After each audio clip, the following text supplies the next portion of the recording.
Bienvenidos sean todos ustedes a otro episodio del podcast de hematología de la AME.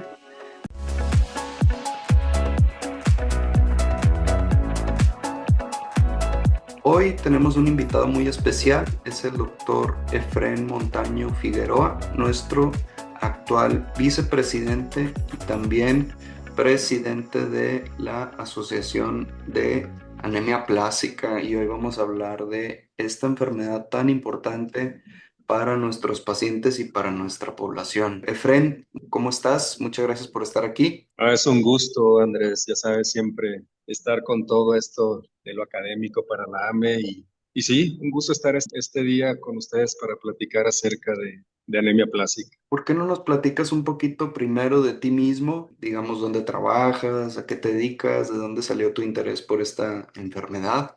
Actualmente estoy en el Hospital General de México, precisamente en la clínica de síndromes de falla medular, a cargo de todos los pacientes con anemia plástica, síndromes mielodisplásicos y hemoglobinuria paroxística nocturna, aparte de otras patologías.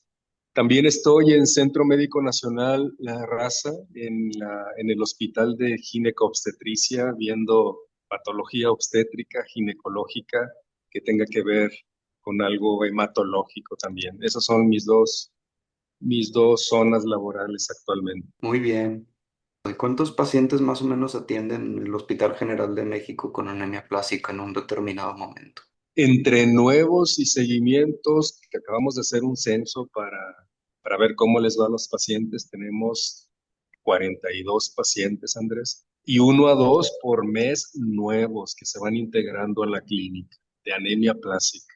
¿Y cómo es que llegaste tú a llevar esa clínica, o cuál fue tu interés en especial, o fue tu camino de la hematología? ¿Tú dónde te internaste y cómo llegaste a dirigir esa clínica de falla medular? Como lo decías tú al inicio, hay una asociación mexicana de anemia plástica y desde hace muchos años, desde que era residente, de hecho yo participaba en las sesiones, iba a las juntas, reuniones que tenía esta asociación y desde entonces, ya hace varios años, me fui inmiscuyendo en esto de fallas medulares. Finalmente, bueno, ha habido cambios en la asociación y también, como tú lo mencionaste, actualmente soy el presidente de la AMA o Asociación Mexicana de Anemia Plástica y por eso estoy tan dentro de este tema. ¿Qué fue lo que te hizo que te llamara la atención esta sociedad?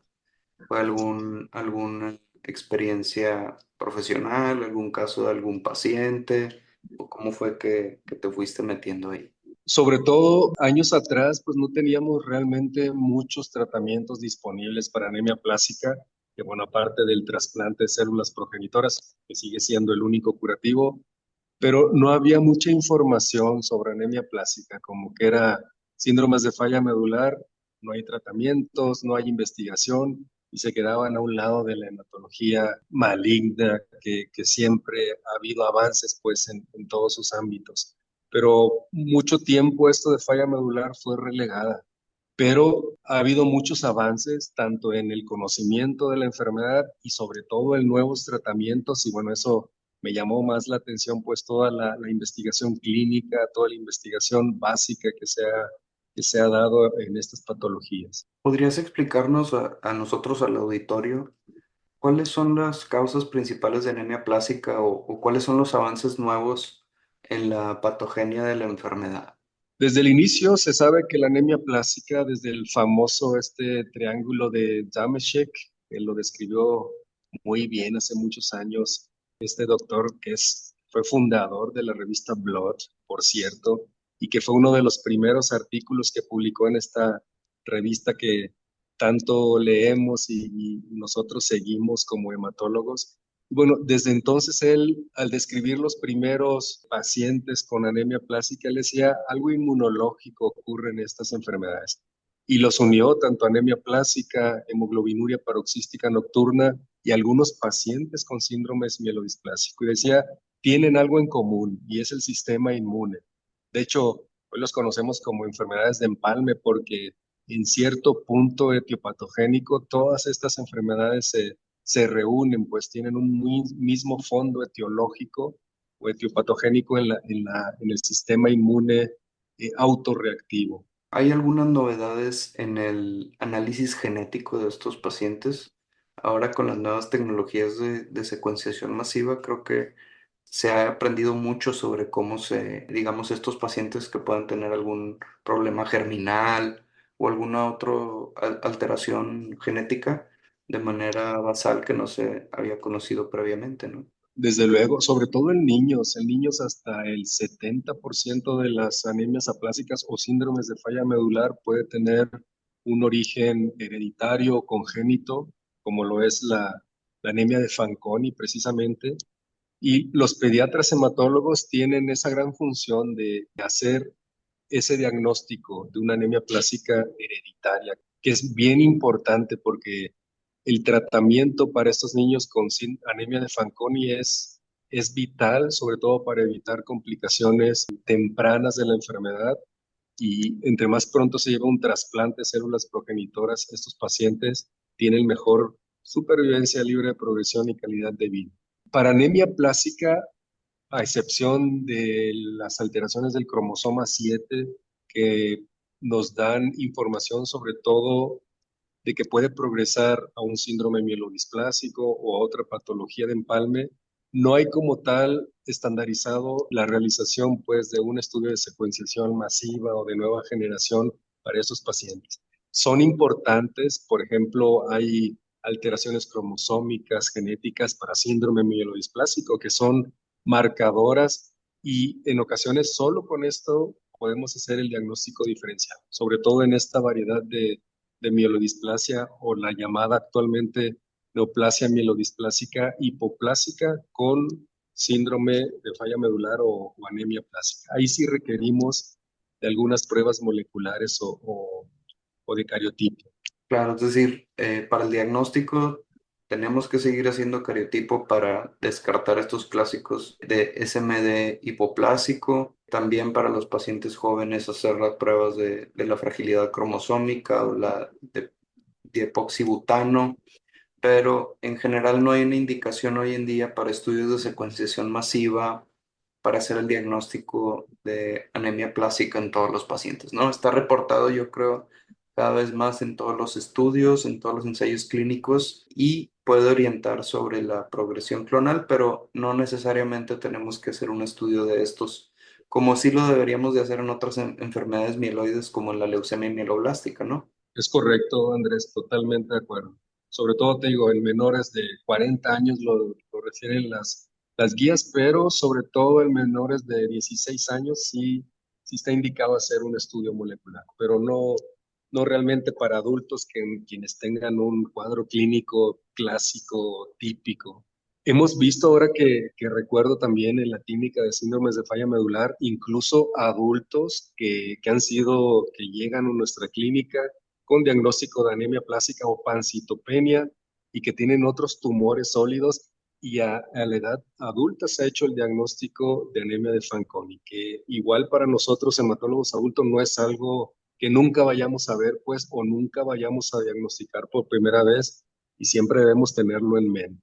Sí, definitivamente uno lo piensa, ¿no? ¿Qué tipo de casos hay? Y bien relevante para el área de trasplante, que tal vez podemos discutir más adelante. Recalcar esto porque decimos anemia de Fanconi y pensamos niños con estatura baja, con alteraciones óseas, con todo lo clásico pues que tiene las manchas color café con leche y en muchos niños esos son hallazgos muy sutiles o no están y por eso pueden llegar hasta la adultez temprana o adultez ya grande sin haber sido diagnosticados, hasta que aparece una neoplasia sólida, pues como son cánceres de ovario, cánceres de garganta y es cuando hacemos el diagnóstico. Platicando un poco del tratamiento, sobre todo en pacientes que tienen anemia plástica grave o muy grave, ¿qué nos puedes platicar de los tratamientos que se consideran estándar internacional y cómo se tratan los pacientes en nuestro país? Sin lugar a dudas, aquí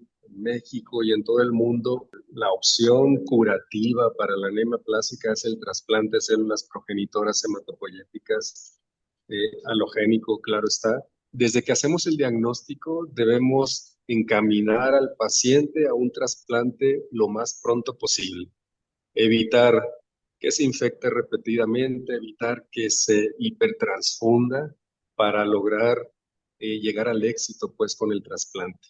Es hasta la fecha el único tratamiento con fines curativos en este paciente, y si el paciente es menor de 40 años, no hay duda que debemos tratar de llevarlo a esta terapia curativa.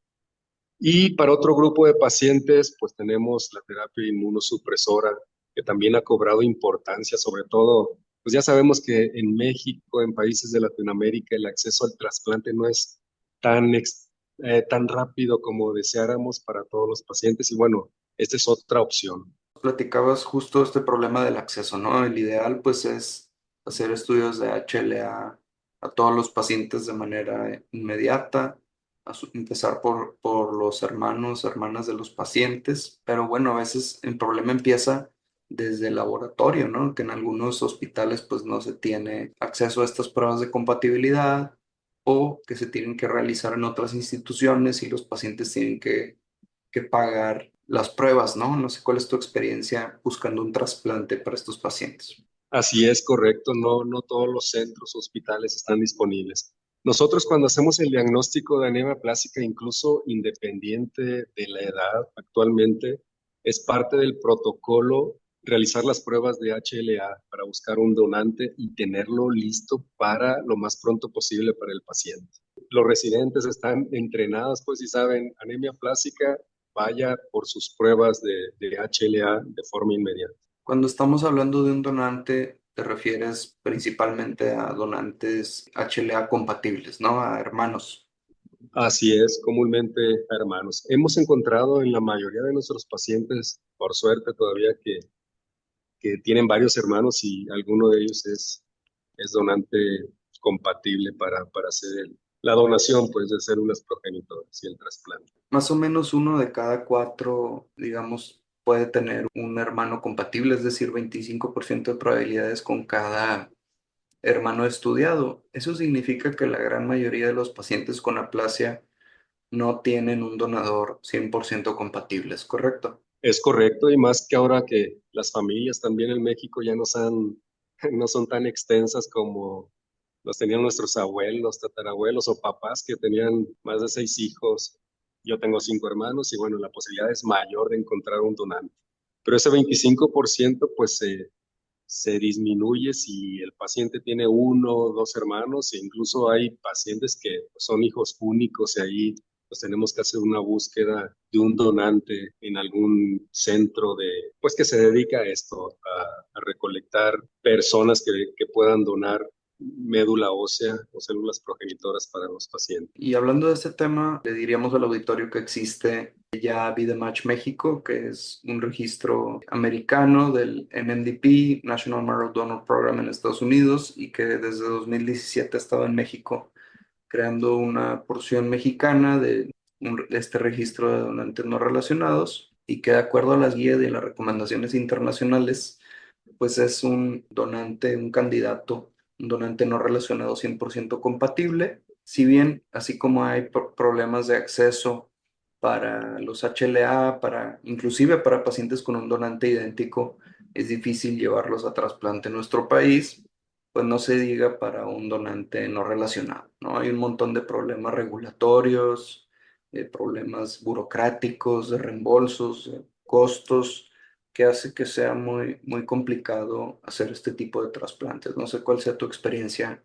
No, sí tienes razón, Andrés. Es complicado llevar todo lo administrativo también, formatos, pero cada vez estamos conociendo más, sobre todo estos grupos como el que mencionas, y que están abriendo puertas pues para muchos pacientes que no tenían un hermano compatible. Y bueno, tenemos que seguir insistiendo pues en todo esto y en la búsqueda de donantes no relacionados, porque bueno, finalmente en el futuro cada vez requeriremos de más donantes para nuestros pacientes. Y bueno, sí, definitivamente yo he sido testigo de cómo ha ido cambiando esto en el país y sí se hace un número, pues digamos, mucho, mucho mejor a años previos en cuanto a trasplantes no relacionados en el país. Pero en general, para la gran mayoría de los pacientes con aplasia, digamos que no tienen un donador, que tienen aplasia grave y que se están enfrentando a la enfermedad, ¿Qué es lo que experimentan o cuál es tu experiencia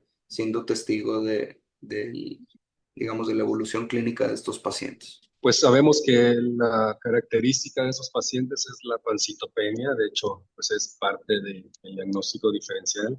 Es importante también saber que el diagnóstico de anemia plástica es un diagnóstico por exclusión, es decir, antes de decir tiene anemia plástica, debimos haber descartado infecciones, debimos de haber descartado no sé, una infiltración a médula ósea por algún tumor no diagnosticado. Hay ciertas incluso leucemias mieloides agudas que se comportan como hipoplásicas al inicio, sobre todo en pacientes ya después de los 65 años. Entonces, nosotros como hematólogos tenemos que ir excluyendo enfermedades hasta hacer el diagnóstico de anemia plástica con una biopsia de hueso y donde el patólogo nos reporte que hay menos de 30% de celularidad en esa médula ósea de acuerdo a la edad del paciente. Y linfoblásticas también a veces pueden debutar así en niños como pareciendo como anemia plástica, ¿no? Y estas personas se enfrentan a cosas muy complicadas que pues a veces es peor que una leucemia inclusive porque un paciente con leucemia aguda pues se recupera después de la inducción, recupera su hematopoiesis, pero una persona con anemia plástica grave si no responde rápidamente, pues permanece con una pancitopenia tremenda durante semanas o meses y enfrentándose a todo lo que eso implica. Transfusiones de paquete globular, de plaquetas, neutropenia grave, hospitalizaciones, infecciones por microorganismos oportunistas, hongos, etcétera. Es una cosa horrible, la verdad, la anemia plástica grave y es una de las enfermedades más difíciles que puede un hematólogo estar atendiendo. Definitivamente, no sé si eso sea también tu visión. Sí, sin duda, Andrés. Y aunque no es considerada como un cáncer pues hematológico, luego decimos, bueno, es que no es un cáncer, no es tan agresivo o no va a llevar a la muerte al paciente, pero realmente sí vamos contra reloj en esta enfermedad, sobre todo si sabemos que debe de ir a trasplante y no lo estamos llevando de forma rápida. Y sí, muchos pacientes, sobre todo, mueren por sangrados pulmonares, sistema nervioso central, y a veces los requerimientos, sobre todo en estas formas muy severas, requerimientos transfusionales son muy altos. El paciente se está transfundiendo 2, 3 concentrados eritrocitarios por semana, aparte de plaquetaféresis, y bueno, tenemos que tenerlo con antimicrobianos. Eso implica también un gasto hospitalario muy alto para estos pacientes. Sí, qué bueno que lo mencionas. Y justo cuando yo era residente hicimos un proyecto ahí en la universidad, en el hospital universitario que en Monterrey, para tratar de definir cuál de las patologías o de las personas con enfermedades hematológicas era la que más consumía recursos y definitivamente la anemia plástica le ganó, al menos en la consulta externa, en el lado ambulatorio, muchas visitas a médicas que son pacientes pues que tienen lo equivalente a una leucemia aguda que está siempre activa y bueno, pues muchísimas visitas a médicas, visitas a urgencias, tiempo en hospital. Y el segundo lugar eran nuestros pacientes con leucemia linfoblástica. Esto en la era en la que los pacientes con LMA, todos invariablemente se trataban de manera hospitalaria. Tal vez ya puede cambiar un poquito con la aparición de nuevas terapias, pero en general la anemia plástica era el rey del consumo de recursos hospitalarios, ¿no? Y para estos pacientes, pues hay tratamiento, ¿no? La terapia inmunosupresora es tratamiento de elección y nos puedes platicar un poco del tratamiento ideal, es decir, el tratamiento en el mundo perfecto, cuál debería de ser para un paciente con neoplasia que no se va a trasplantar de manera inmediata. Bueno, desde los años 90 ya se conoce que la globulina antitimocito, principalmente la de caballo, combinada con ciclosporina A, es decir, dos inmunosupresores, daban unas respuestas prolongadas hasta un 80% de supervivencia libre de enfermedad a 5 años para estos pacientes. Entonces, fue un gran hallazgo. Muchos decían, bueno, hay que aumentar esta inmunosupresión para aumentar la proporción de pacientes que puedan curarse o beneficiarse y agregaban otros inmunosupresores, micofenolato, pero vieron que agregar más inmunosupresión también traía más complicaciones, sobre todo infecciosas para el paciente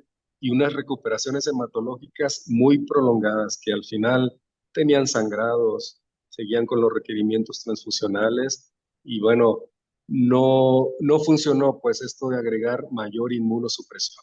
El estándar de inmunosupresión actual es globulina antitimocito. Ya en épocas más tardías, a partir de hace 6 años, los trombomiméticos, que son medicamentos que inicialmente fueron ideados para la trombocitopenia inmune primaria, es decir, para estimular al megacariocito y que produjera más plaquetas, fueron agregados también a la terapia inmunosupresora y se vio con grandes resultados que el paciente mejoraba no solo en la parte de las plaquetas, pues que es lo que pensaríamos, sino que tenía una hematopoiesis en general recuperada, es decir, el paciente recuperaba leucocitos, recuperaba eritrocitos y también las plaquetas. Entonces, fue un gran hallazgo. Los estudios clínicos así lo confirmaron y actualmente también es la recomendación agregar un trombomimético a la terapia inmunosupresora para los pacientes que no vayan a ir a trasplante, que no tengan un donador o simplemente como en algunos lo hacemos como una terapia puente, pues en espera del que el paciente se trasplante. Entonces, para recapitular, el tratamiento inmunosupresor ideal en adultos incluye ATG de conejo, incluye ciclosporina e incluye el trombopac, ¿correcto? Está correcto, así es. Sí, en pacientes pediátricos me parece que no hay un estudio grande como fue el estudio RACE, pero hay un par de estudios pequeños de primera fase o de fase uno, fase 2, donde no ha sido tan efectivo como lo ha sido en adultos. Yo sé que no eres pediatra, pero creo que vale la pena compartir esta información. Así es, aunque sí está indicado y aprobado el uso del trombopac para niños en combinación con terapia inmunosupresora. Pero sí, en niños, a diferencia de los adultos, todos deben de ir a trasplante de células progenitoras hematopoyéticas y solo son contados los pacientes pediátricos que deben de recibir terapia inmunosupresora. Sobre todo, volvemos a insistir en el tema de que no haya acceso, pues, temprano a un trasplante de células progenitoras. Ahora nos platicabas un poco sobre la ATG. ¿Podrías, digamos, entrar en más detalle cómo usas tú la ATG en México? Porque sabemos que no tenemos ATG de conejo. De hecho, solo tenemos la de conejo, Perdón, la que no de tenemos caballo. es la de caballo. Hace muchos años que dejó de comercializarse acá en México y en Latinoamérica en general. Algunos hematólogos creo que la importan de Estados Unidos, pero es complicado los permisos y todo eso. Pero en México solo tenemos ATG de conejo. Fíjate, yo sé de un Mm, hematólogo que tenía su caballo con el que hacía la ATG. Empieza con Puede ser. G y termina con Guillermo Ruiz Argüelles. Tenía un caballito ahí con su, hacía su propia Muy bien. globulina. Equina. Sí, creo. Entonces, y Equina. digamos que utilizamos la ATG de conejo en nuestro país, a pesar de que existe un estudio aleatorizado, ya publicado hace, pues yo con más de 10 años, en el New England, donde se comparó de manera aleatoria ATG de conejo contra ATG de caballo, y pues se observaron respuestas inferiores y menor supervivencia en el contexto de un ensayo aleatorizado. Y por eso se considera el estándar la ATG de caballo. Pero resulta como otros de esos estándares que pues solo son estándares en Estados Unidos, en Europa, en donde se tiene acceso a ese medicamento en especial, pero difícilmente podríamos decir que es el estándar en nuestro país, ¿no? En otros países, tú mencionabas algunos, y también hay estudios de investigación en Japón, por ejemplo, por ahí encontré uno, buscando otras dosis de ATG de conejo, porque su pecado es que es más potente que la de caballo, aunque los Así es. animales pareciera al contrario, el conejo sale más picoso que el caballo. Evaluando dosis inferiores, pero bueno, no se ha encontrado algo en realidad comparable hasta el momento, aunque debemos decir que no es lo peor del mundo, ¿no? Las respuestas con esta medicina andan rondando ahí el 45-50%. A diferencia de la de caballo, que anda rondando los 60, casi 70% en los estudios de ensayos clínicos, pero en la vida real todo siempre se va un poquito más para abajo, ¿no? Así es, y como dices tú, hay muchos reportes de esos de vida real donde incluso son comparables, son muy semejantes los resultados en anemia plástica en cuanto al uso de ATG de caballo y de conejo, son muy parecidos, pues. Y en México, en los centros donde usamos ATG, que son de conejo, pues también tenemos buenas respuestas. Entonces, también es una buena terapia, aunque sea un animalito más pequeño y más inofensivo en apariencia, pero pues también es poderosa, como dices tú, la inmunosupresión es muy intensa la que causa. Sin embargo, es cara, ¿verdad? Es muy, muy cara. Imagínate producirla, sí debe ser algo complicado. Y yo no estoy seguro, pero no creo que la gran mayoría de las personas en México tengan acceso a ella. ¿Tú qué opinas? Yo creería que sí, no hay, al menos en las dos instituciones donde yo trabajo actualmente está disponible y la podemos prescribir y utilizar sin ninguna restricción, pero no sé fuera de esas dos instituciones, que al menos en el Instituto Mexicano de Seguro Social sí hay disponible pues la ATG de conejo. Ojalá que sí sea. Sería un estudio Mm. interesante saber cuáles son los patrones de tratamiento. Yo te platico mi experiencia en la universidad, donde recibimos a la mayoría de los pacientes que no tienen ningún tipo de cobertura de salud.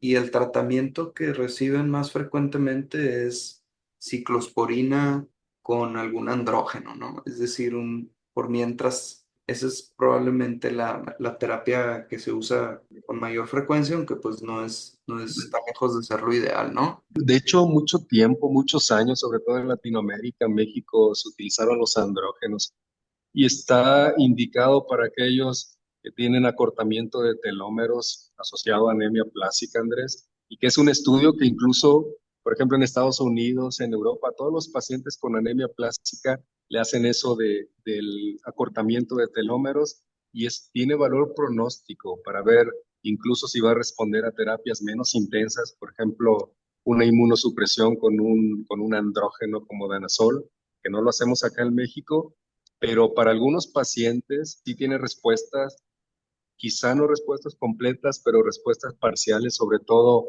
en la disminución del soporte transfusional, de esta dependencia del paciente a los componentes sanguíneos. Y es una buena opción también para pacientes mayores de 70 años que también hemos visto un pico de incidencia o de diagnóstico de anemia plástica, pacientes mayores de 70 años que no son candidatos ya a un trasplante ni tampoco a una inmunosupresión tan intensa, pues, y que con ellos ciclosporina, danazol y un trombomimético los mantiene bien estables de la enfermedad durante mucho tiempo, o muchos años incluso. Sí, definitivamente es importante que el auditorio conozca la historia de los andrógenos y cómo la hematología mexicana pues fue líder en su desarrollo en los 70s y 60s antes. Es más, desde los tiempos del doctor Luis Sánchez Medal, pues hay publicaciones de su grupo en revistas, en la revista Blood, por ejemplo, en pacientes con aplasia, pero también en pacientes con mielodisplasia, fíjate, somos pioneros en el uso de los andrógenos y hasta hoy en día, por ahí hay alguna publicación del doctor José Carlos Jaime de nuestra institución describiendo las respuestas con uso de andrógenos en pacientes que no tienen acceso a globulina antitimocito. Y ahora mencionaba sobre el uso de andrógenos con ciclosporina y trombomiméticos. ¿Nos puedes platicar un poco del estudio SOAR y cómo fuiste tú parte de él? Sí, participamos en el Hospital General de México en este estudio. Bueno, es el segundo, el tercer estudio prospectivo sobre inmunosupresión con trombomimesis para esos pacientes. Recibíamos a los pacientes, los primeros 6 meses les dábamos ciclosporina más el trombopac, 150 miligramos desde el día 1 hasta los primeros 6 meses combinamos el trombopac más ciclosporina y a los 6 meses suspendíamos el Trombopac y continuábamos ciclosporina hasta los siguientes 2 años e íbamos disminuyendo la dosis de acuerdo o ajustando más bien la dosis de acuerdo a los niveles séricos pues, de ciclosporina. Y sí vimos o se vio unas respuestas en general de un 65% de todos los pacientes entre respuestas completas y parciales y sobre todo, Andrés, una respuesta a la dependencia transfusional. Pues los pacientes se transfundían o se transfundieron menos, aunque no hayan tenido una respuesta completa hematológica. Pero eso es una ganancia para el paciente, el estar sin recurrir repetidamente a las transfusiones.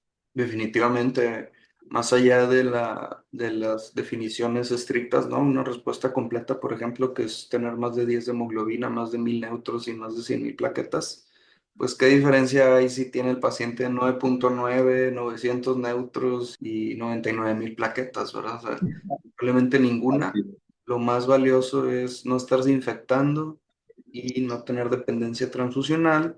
Pero la otra cosa más valiosa también es a largo plazo y es que esas células hematopoyéticas lastimadas, por como tú ya nos mencionaste repetidas ocasiones, pues no se consideran tratamientos entre comillas curativos, que no haya progresión clonal, ¿no? Es decir, que no se transformen las células que tienes ahí, guerreras que siguen formando tu hematopoiesis en otra neoplasia hematológica, ¿no? Una neoplasia, una mielodisplasia o una leucemia o alguna otra enfermedad, ¿no?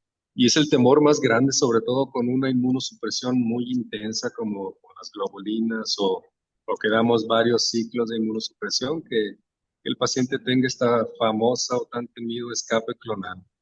Y si es mielodisplásico, si es HPN, pues bueno, hay terapias contra estas enfermedades, pero si escapa una leucemia mieloide aguda, si de por sí una leucemia mieloide aguda primaria tiene un mal pronóstico, ahora secundaria un escape clonal, el pronóstico se vuelve más adverso y el paciente tendría que ser trasplantado si queremos curarlo con una leucemia mieloide aguda secundaria. Definitivamente, y sabemos que esto ocurre más frecuentemente a mayor edad que tengan los pacientes, es decir, si nuestro paciente con aplasia es de mayor edad, pues tiene más riesgo de progresión clonal y menor riesgo si tiene edad, ¿no? ¿Cuántos pacientes progresan? Más o menos por ahí alrededor del 15% a los 10 años del diagnóstico, pero la mediana del diagnóstico de neoplasias en algunos estudios es hasta los 5 años después del diagnóstico de la aplasia, entonces resulta que no son riesgos tan a largo plazo como lo pensamos en otras enfermedades, ¿no? Así es, tienes razón, Andrés. Y creo que es importante que con la presencia de esto y la facilidad con la que se pueden pedir estudios de secuenciación masiva, al menos para las personas que tienen alguna cobertura privada, no confundamos la aparición de mutaciones o inclusive de hematopoiesis clonal con progresión clonal. Es decir, la aparición de mutaciones por sí solas, si bien pueden predecir el desarrollo de progresión clonal, no son necesariamente sinónimos, ¿no? ¿Nos podrías explicar más o menos la diferencia de los análisis genéticos a lo clínico? Sí, de hecho, para decir un escape clonal, entre comillas, maligno, pues, o que el paciente pueda progresar a una leucemia o otro de estas neoplasias de empalme, es alteraciones del cromosoma 7 y del 5, son las que buscamos que nos van a pronosticar que el paciente va a tener una evolución clonal hacia otra, transformarse, pues, a un síndrome mielodisplásico o a una leucemia aguda mieloide. En el transcurso del tiempo pueden haber otras alteraciones clonales que no son o hasta la fecha no tienen pues un pronóstico identificable pues para este paciente como se han descrito GATA2, RUNX, MECOM y todos estos que no se han relacionado con progresión hacia leucemia aguda mieloide o hacia síndrome mieloisplásico. Pero monosomía del cromosoma 7, alteraciones del 5, eso sí, si los vemos en el paciente con anemia plásica, seguramente el paciente pueda tener un escape clonal maligno de la enfermedad. Definitivamente, y por eso hay que tener cuidado con las definiciones y no diagnosticar cosas que no son a nuestros pacientes, pero estar también alertas siempre que esto pueda ocurrir, ¿no? Ahora, platicando un poco del mismo el trombopag, había ciertas preocupaciones de que el uso de la medicina aumentara el riesgo de progresión clonal al estar estimulando estos progenitores. ¿Qué opinas de eso? Hasta la fecha de seguimiento del estudio SOAR, que ya van 4 años, si no mal recuerdo exactamente la fecha, pero sí va entre 4 o 5 años, 2% de pacientes han tenido un escape clonal y solamente de estudios moleculares, es decir, no han tenido el cuadro clínico o no se han reportado el cuadro clínico de mielodisplasia o de leucemia aguda mieloide. Es decir, sí teníamos o sí había ese temor de un escape clonal, pero no se ha visto con esta incidencia como lo que vemos en una inmunosupresión intensa. Es decir, es un tratamiento seguro, inmunosupresión más el trombomimético. Sí, totalmente de acuerdo. Y en el estudio de fase 3, que es el estudio RACE, publicado en el New England, me parece que hace un par de años, el estudio europeo iniciado por el grupo del IBMT, que fue patrocinado por la industria, pero fue dirigido por los investigadores. Ahí tampoco había diferencia en la incidencia de mutaciones somáticas, aunque son estudios que tienen un seguimiento corto, como tú lo mencionabas. Y es precisamente en este estudio donde podemos ver el valor del uso del trombopag, ¿no? Aquí el desenlace primario era respuesta completa a 3 meses y la diferencia fue apenas del 12%, 10% para el grupo placebo y 22% para el grupo del estudio, y respuestas globales de 60 contra 31%. Si bien a los 3 meses es bastante impresionante que se duplican las respuestas globales, y esto puede ser muy valioso para los pacientes porque pues 3 meses con aplasia grave es algo terrible, ¿verdad? Así es, eso puede marcar la diferencia entre vivir para llevar al trasplante y bueno, Correctamente. Pero bueno, pues entonces si podemos y tenemos acceso, no es mala idea usar el Trombopag más ATG y ciclosporina en adultos. En pacientes pediátricos es un poco más dudoso, pero bueno, al final del día sabemos que va a haber recaídas, inclusive con este tratamiento, ¿no? La supervivencia libre de eventos en el estudio RACE era en el grupo del trombopag del 46%. Por ese lado significa que muchos van a tener una recaída o van a fallar o van a tener algún evento que nos va a decir que necesitan más tratamiento. Y es ahí donde los donantes alternativos y las otras moléculas tienen su lugar, ¿no? ¿Ustedes cómo tratan habitualmente un paciente con aplasia que tuvo una falla a su esquema inmunosupresor? nosotros a todos los pacientes les iniciamos o globulina antitimocito si es menor de 40 años. Si es mayor, pues ya nos vamos por la opción de ciclosporina más el trombopag.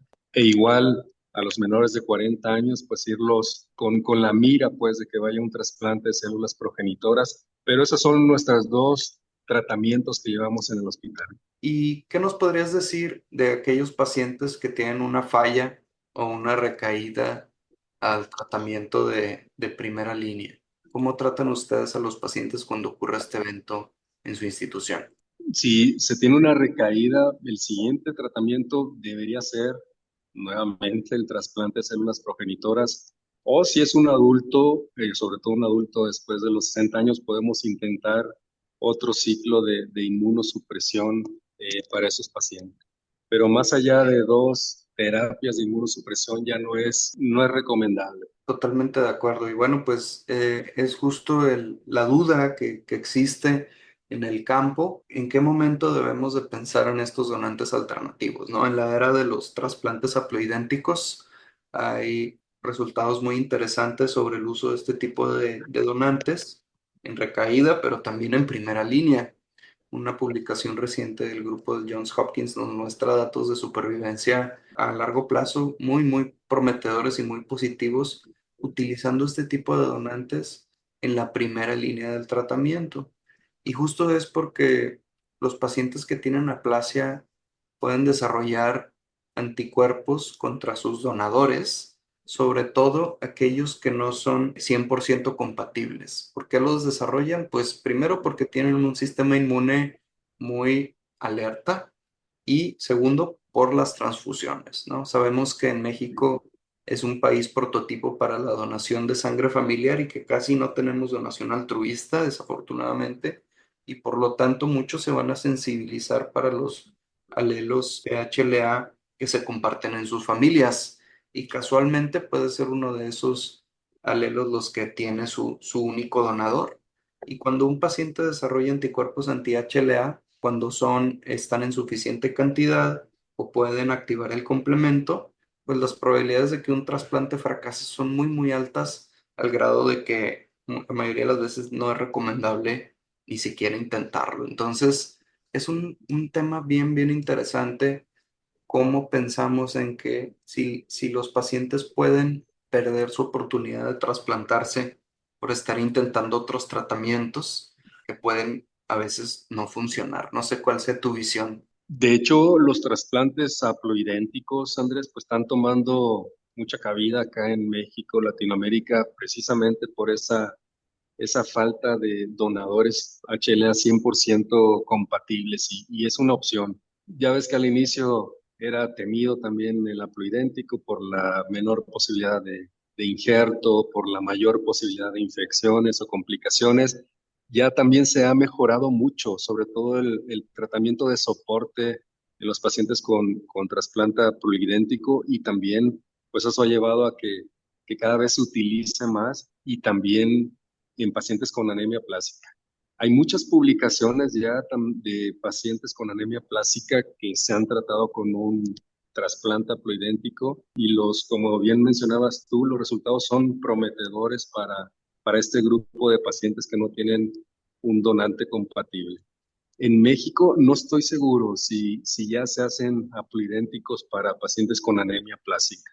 Qué buena pregunta. Nosotros tenemos algo de experiencia, pero como te platicaba previamente, la mayoría de nuestros pacientes vienen de otra institución, han recibido múltiples transfusiones y tratamientos y llegan pues muy sensibilizados, complicados y por lo tanto pues es entendible que los resultados en recaída no sean los mejores. Y por otro lado, como tú decías también el APLO, pues antes era considerado algo muy peligroso y algo que pues le confería a los pacientes un riesgo tremendo, pero pues ciertamente hay una curva de aprendizaje en las instituciones donde se practica, se tiene más cuidado, se hace experiencia y se pueden ofrecer resultados comparables. Al menos en el universitario hemos comparado los resultados de los pacientes que te reciben un trasplante HLA compatible con aquellos que reciben haploidénticos en neoplasias